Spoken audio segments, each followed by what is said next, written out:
আপনারা থাকি দিবেন আর ভালোবেসবেন ওরে রায় দিবেন জ্ঞান দিয়া মনের মতন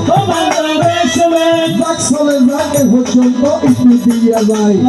দেখা যাবে সুন্দর বন্ধু কেমন কেমন নাই দুইজনে দুই দিকে যখন ছুটিলে বিনিদানে হইয়ের মতো সবাকে ভুগিবে আপনারা হাকিম রূপে থাকিবেন বসিয়া রায় দিবেন এবং জ্ঞানের ভালো দিয়া দুজনের কথাগুলি তিনি ভরিয়া রায় দিবেন এবং এখানে থাকিয়া এ পর্যন্ত সন্ধ্যা রাখা করে দিলাম